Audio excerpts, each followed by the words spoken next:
Are you struggling with being able to release or let go of things that no longer serve you? Then this video is for you.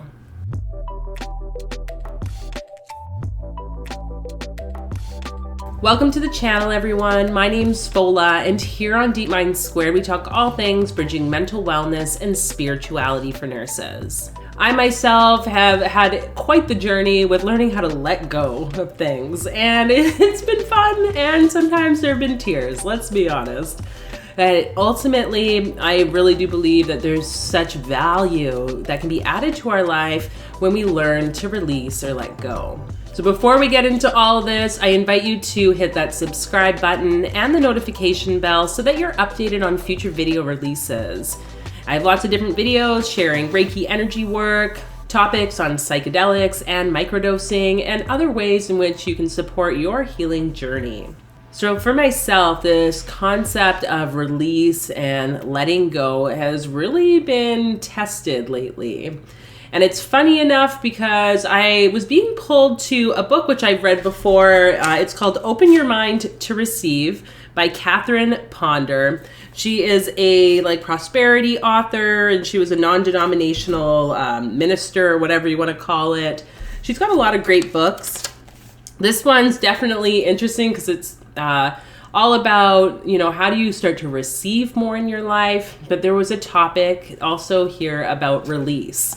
And it was perfect timing for me this week that I needed to really come to a place of just letting go of all these attachments and also the resentments or the anger that I've kind of felt were being put into my life. So as with anything, the synchronicities are real, but I definitely encourage you to check out any of her books, really. In terms of this theme of release, she basically says that in order for us to receive more in our life, whatever that more might be, we need to be willing to let go. And how many times can you even think back in your own life? Have there been these moments where, you've had something taken away from you? Maybe you were working on a project or you were in a relationship and it came to an end. And there you are left with this sense of chaos sometimes of what? The emotions come up. There's this feeling of lack and uncertainty, especially when there's money involved. I think that can be a huge part because it makes you wonder what? What am I going to do? But the whole idea that she talks about, and the thing that I've learned in my life, is that when we can be willing to let go and let God, or whatever you want to call it, then we're able to allow the space so that the new and the thing that's really in alignment with your life to come in. So basically what was happening for me was this reminder of how I was still clinging to a relationship in my life. And it was really eating me inside. And I feel like I've done a lot of energy cutting, cord cutting, forgiveness and releasing work. But it was still, there was something lingering until I opened this book again.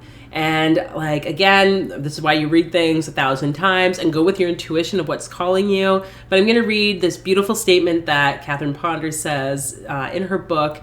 And I've been using this, and it's just been really lovely and light and supporting me with letting go of this relationship, this connection or energetic that I've still kind of struggled with. She uses the word Christ. I think you can use any energy, but Christ consciousness has that love and unconditional love aspect to it. So definitely a powerful, energetic or word to use. You can say this statement morning, night, anytime. She says, "The Christ in me now frees me from all resentment or attachment towards or from people, places, or things of the past or present.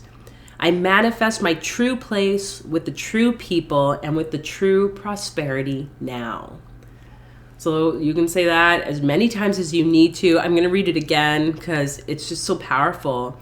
You could also put in the statement, maybe if there's something in particular that you're hoping to let go of, get that support with. Otherwise, this kind of blanket general statement can be just as useful.